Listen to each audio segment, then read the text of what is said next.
Sahabat setia Gowor yang dikasih Tuhan, Shalom. Hari ini adalah Jumat 18 Oktober 2024. Kita merayakan pesta Santo Lukas, penulis Injil. Lukas adalah seorang yang bertobat dari jemaat di Antioquia. Ia adalah seorang dokter atau tabib berkebangsaan Yunani. Setelah bertobat, ia menemani Rasul Paulus dalam perjalanan ke Masedonia, Yerusalem, dan Roma. Santo Lukas adalah penulis Injil Lukas dan kisah para rasul. Lukas tidak pernah bertemu dan berjumpa secara langsung ketika Yesus masih hidup. Bahan-bahan tulisannya didapat dari umat Kristiani yang baru bertobat. Jadi ia mewawancarai para saksi awal yang mengenal Yesus secara pribadi. Ia mencatat semua perbuatan Yesus yang mereka lihat dan sabda Yesus yang mereka dengar. Menurut tradisi, Lukas memperoleh sebagian informasi penting dari Bunda Maria sendiri. Maka Injil Lukas suka juga disebut sebagai Injil Maria. Kisah awal penampakan malaikat Gabriel kepada Bunda Maria dikisahkan oleh Lukas dengan sangat jelas.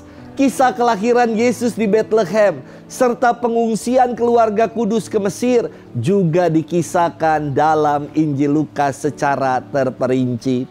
Lukas juga menulis kisah tentang bagaimana para rasul mulai mewartakan sabda Yesus setelah Yesus bangkit dan ia naik ke surga dan Roh Kudus tercurah atas mereka melalui peristiwa Pentakosta. Dan kisah-kisah itu ditulis secara terperinci dalam kitab Kisah Para Rasul.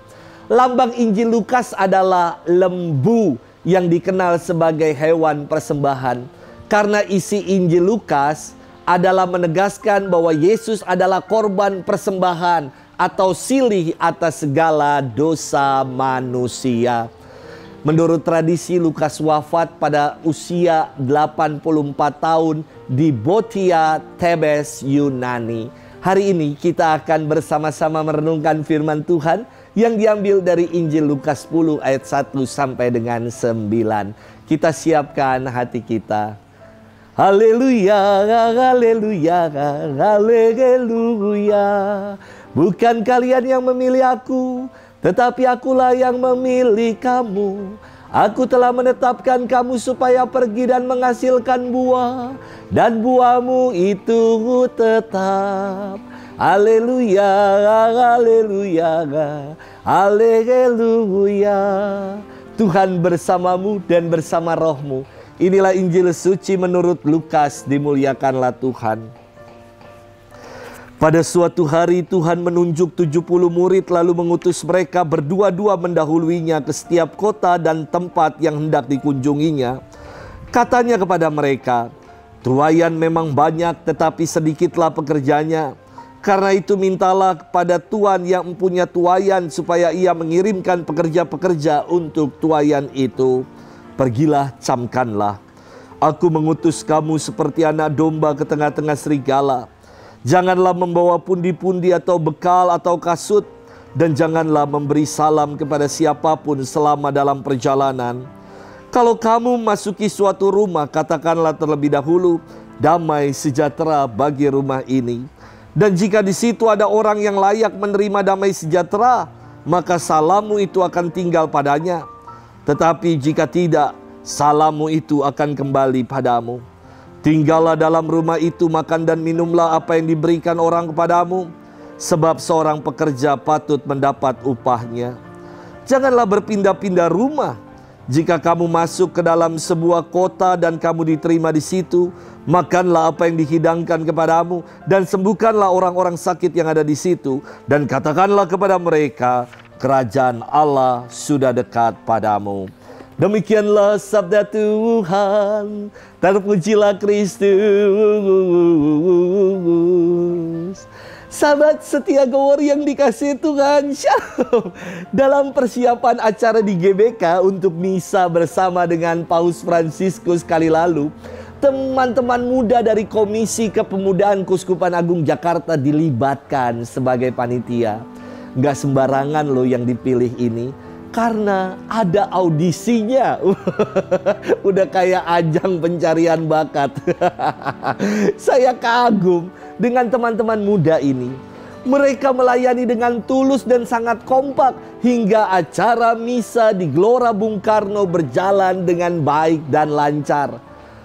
Walau baru saling kenal di antara mereka, namun mereka bisa bekerja sama sebagai teamwork yang super.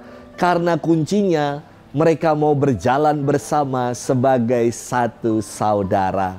Sahabat setia Gowori yang dikasihi Tuhan, dalam firman hari ini kita mendengar kisah tentang perutusan yang diberikan oleh Yesus kepada 70 muridnya. Mereka diutus berdua-dua, bukan seorang diri. Artinya supaya mereka menjadi teman seperjalanan yang saling menguatkan, saling meneguhkan dalam menjalani perutusan. Meski terkadang tidak mudah loh menjalani perutusan itu. Seperti sabda Yesus sendiri yang mengatakan, "Aku mengutus kamu seperti anak domba di tengah-tengah kawanan serigala." Namun penyertaan Tuhan sebagai gembala dan kehadiran dari teman seperjalanan dalam perutusan menjadi kekuatan dan kegembiraan. Maka tidak usah cemas dengan segala macam perbekalan, pundi-pundi atau kasut. Sebab Yesus sendiri yang melanjutkan sabdanya dengan mengatakan, "Tinggallah dalam rumah itu, makan dan minumlah apa yang diberikan orang kepadamu, sebab seorang pekerja patut mendapat upahnya." Para murid diminta fokus pada perutusan dan semua yang lainnya itu akan Tuhan yang urus dan selesaikan. Santai saja, Tuhan sendiri yang pimpin dan berikan yang baik untuk para penuai-penuai, penggarap-penggarap di kebun anggurnya. Sahabat setia Gowori yang dikasihi Tuhan, kita dipanggil untuk menunaikan perutusan Tuhan sesuai dengan tugas dan tanggung jawab kita masing-masing. Tuhanlah yang akan menjadi gembala yang menuntun, dan keluarga, komunitas, juga orang-orang di sekitar kita akan menjadi sahabat seperjalanan yang akan menguatkan kita.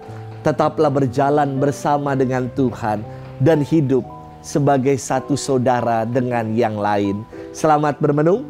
Tuhan memberkati kita semua dalam nama Bapa dan Putra dan Roh Kudus. Amin.